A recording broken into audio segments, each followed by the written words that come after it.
ñu ñëw ci li nga xam ne moom mooy le nouveau positionnement politique au sein de la majorité. Léegi on a deux entités en plus de toute l'opposition, et l'Alliance pour la République est à l'intérieur de cette opposition là. Alors Alliance pour la République, est-ce que taxaw na taxawaayu parti opposition? waaw mais mën nañu wax ni en tout cas contexte bi mu ñëwee ak contexte bi am après 2024 taxawaay mën nañu ko respecter, même si am na lu bëri lañ ci mën a wax, am na lu bëri lañ ci mën a critiquer, waaye man ñëwuma fii tey pour critiquer APR ou bien pour critiquer façon bi, waaye taxaw ku ci nekk ni nga yaakaar. Non, je ne demande pas de critiquer, mais dañu laaj ndax ci 2 ans yi seen taxawaay en tant que opposant matal nañ ko. xam nga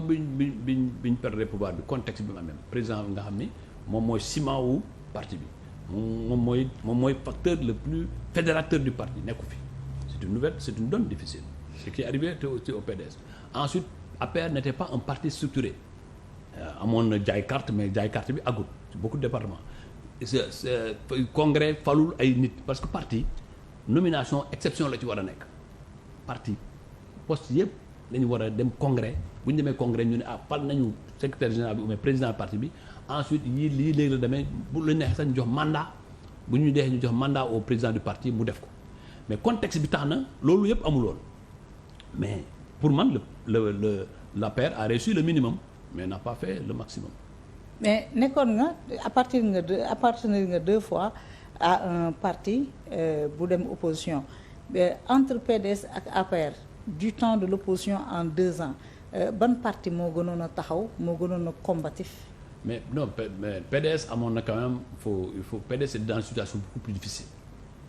parce que PDS de Ablaye Wade dafa dem te Ablaye Wade aura bi mu am c'était quand même extraordinaire. Mais deuxièmement, celui qui semblait être le numéro 2, en tout cas même si certains le contestaient, mu nekk en difficulté muy Karim Wade. Donc il y a 2 problèmes, deux grands problèmes. Et ensuite comme en 2024 le PDS aussi a été persécuté, vous souvenez-vous, juridiquement, judiciairement. Souvenez-vous de la liste des 25 qui était interdit de sortir du territoire, des 25. Fii sax ñoom dañoo def liste mais làqu ko et puis kenn xamul liste bi kan moo ci da ngay dem aéroport rek ñu ne la panget. Alors donc mais nga dem aéroport ñu ne la wàññeeku. C'est-à-dire que c'est un éternel recommencement dans ce pays. C'est pourquoi d'ailleurs man c'est là où j'attendais le président Bassirou Diomaye, même le premier Sonko, d'apporter les ruptures démocratiques. Parce que c'est pas parce que quelqu'un est dans l'opposition qu'il incarne le diable. Il faut qu'on respecte l'opposition. Il faut qu'on respecte les options des uns et des autres. Pour man taxawaay yi boo xoolee et cette tendance des difficultés des partis qui ont quitté les pouvoirs pour mën a mieux en véritable parti d'opposition mën a taxawaat pour reconquérir le pouvoir, ça n'a pas été jusque-là une réussite. PS, tu as vu, même si le PS quand même de par sa structuration a résisté au temps. Encore que le PS a tenu 12 ans. Voilà, mais le PS a tenu plus que 12 ans. Ouais, a tenu plus que 12 ans. Même bu ñu nekkee pouvoir ni le PS a 2 ou 3 ministres, mais quand même est resté dans sa structuration. Le PS est resté parce que le PS est fondamentalement bien structuré à la base. C'est ça aussi la chance du PDS. Le PDS avec ses secteurs,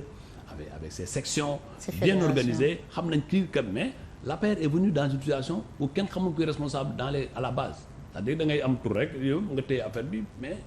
au fond beaucoup de départements n'avaient même pas de coordonnateur, ou bien da ngay gis 2 ou 3 qui ñu wax ne suñu coordonnateur. Donc ce mal congénital bi mu juddoo bu nu mu màggee depuis mu ñëwee pouvoir loolu topp nañu ba ci opposition bi. Moo tax président dans son imagination avait dit secrétariat exécutif ñu élargir ko. Tu as vu le secrétariat exécutif, man mosuma gis secrétariat exécutif boo amee autant de membres, parce qu'un secrétariat exécutif devait quand même être plus limité pour pouvoir avoir des moyens d'action. Après c'est les secrétariats exécutifs communaux, yëpp c'est des innovations pour que ça puisse marcher. Mais li manqué et li nga xam ne aussi politique dafay laaj Abdoulaye Wade daf ñu doon wax ni tout ce qui est fait sans toi est contre toi. C'est un principe politique. Mënuñoo am orientation yu nga xam ne aussi importante, aussi grave, ay nomination yu nga xam ne dañoo war a waxtaane, après doo ko gis doo sentir ngay seetaan ngay dem à un moment dafay fragiliser parti. Donc da ngay fragiliser parti. Vous faites référence aux différentes nominations et structurations yoo xam ne président de la République Macky Sall de l'extérieur indi na ko. jàpp nga ne ça n'a pas été inclusif. Pour Macky Sall tel que je le connais, Macky Sall n'est pas quelqu'un qui décide seul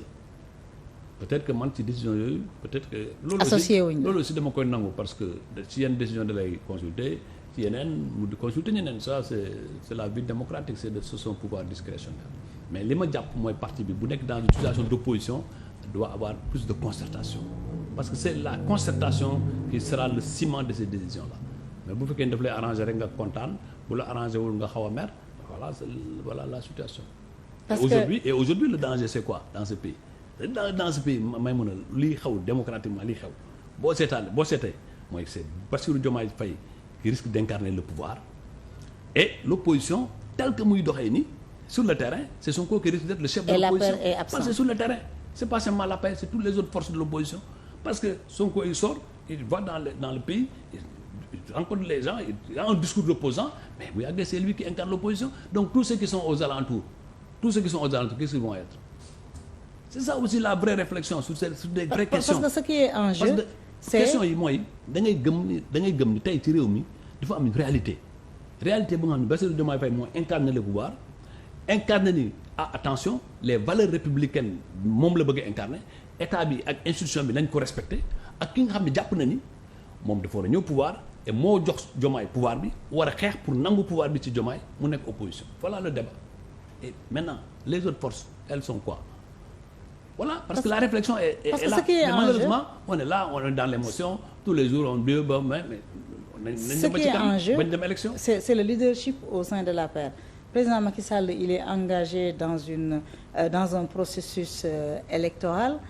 au niveau du parti doon xaar mu désigner un coordonnateur alors dañuy gis ne parfois Sidiki Kaba parfois Amadou Mame Diop parfois Mahmoud Saleh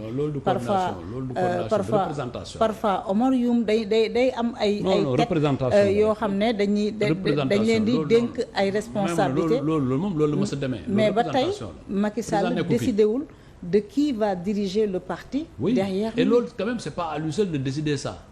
xam nga loolu tamit loolu mooy problème de nos partis c'est-à-dire Macky Sall gars yi ñoo ko wóolu jiital ko ñun ñëpp mais bu waree ëllëg mu war a dem ou bien mu dafay tànn ki koy wuutu toogal ko fi loolu du moom rek kenn moo koy décider ñun itam ku nekk war na du moom mooy décider du moom mooy xool ki mu wóolu benn texte parti bi moo ko wax loolu dañu koy war a waxtaanee buñ ko mënul jaaralee par des voies démocratiques ñu waxtaanee ko ku nekk xam na fii sa responsabilité sa dëkk ak sa région fi nga nekk fi nga ci toll ku nekk xam na maintenant lu muy désigner ay Sidi Kaba que je salue au passage ay ñoom Mame Diop ñoom ñëpp ñoo leen di nuyu docteur ak ñeneen et cetera mais loolu tamit loolu la di am daf ko war a def bu mu nekkee pouvoir dañu ñëw ay délégation nga am dëgg mu yónnee Mor Ngom mu ne ko jiital délégation bi loolu daf ko doon def kon bu koy def léegi c'est une fonction de représentation c'est pas une fonction de coordination mais dafay am ñu nga xam ne nag ci la loolu la ñu bëgg a laxatu pour mën a nekk ay coordonnateur loolu moom xam nga être un général sans troupe moo gën a métti ci àddina c'est-à-dire que politique pour man c'est la base politique c'est les militants et il faut que nous remettions les militants au cœur de l'action politique. parce que xam nga ne loolu divergence la boo am ak président Macky Sall. parti bi nu muy doxee am na ci yoo xam ne conveniru la. daaw may ma terminer daaw bi nga demee décider dem dialogue le parti là dafa ne woon du dem mu boycotter le dialogue. Pour cette édition aussi le parti a boycotté le dialogue après Bassirou Diomaye Faye a contourné les partis politiques. waaw mais man xam nga man jomb naa di am divergence ak Macky Sall bu profonde déedéet Macky Sall am na fu mu ko teg lu wóor te kenn mënu koo teggi loolu man nga nag comme li Ousmane Ngom waxoon Abdoulaye Wade je suis bu fekkoon ni produit là dañuy ne made by Wade mais nag li ma différencier ak produit mooy je réfléchis. et je vois les actes qui sont posés xam nga may mun a dialogue politique bi mu amee man du ma rek kenn maa demoon y a beaucoup de responsables du parti moo dem mais les gens ont volontairement ñu ciblé ma ci mais ñu ciblé ma ci te xam naa ñi nekkoon ci ginnaaw ci lépp parce que ñi mënuñu assumer seen responsabilité ñi nekkoon ci ginnaaw ñëpp xam naa leen mais président Macky Sall bu muy dem ci Diomaye vendredi il y a 2 vendredi xam nga 3 vendredi pour affaire Nations Unies bi loolu du dialogue pour yow l'histoire t'a donné raison. mais dialogue la mais waxtaan la du dialogue mais léegi man suba nga foog ne may mun a man suba bu ma Bassirou Diomaye Faye owoon ne ma Ablaye Sow kaay ñu waxtaan ci lenn du ma dem. da ngay dem mais kenn mënu ma tere parce que loolu tamit wax naa la sànq suma adjoint préfet Kaffrine ooyee ma dem wuyu te adjoint préfet Kaffrine maa ko mag maa ko jiitu ci école bu ñu ñu njàng maay maire Kaffrine mënoon naa jaaru leen mais parce que dama jàpp ni préfet mooy représenter président de la république ci département bi préfet bu délégué pouvoir am adjoint préfet mu convoqué Kaffrine damay wuyu ji donc sur cette question là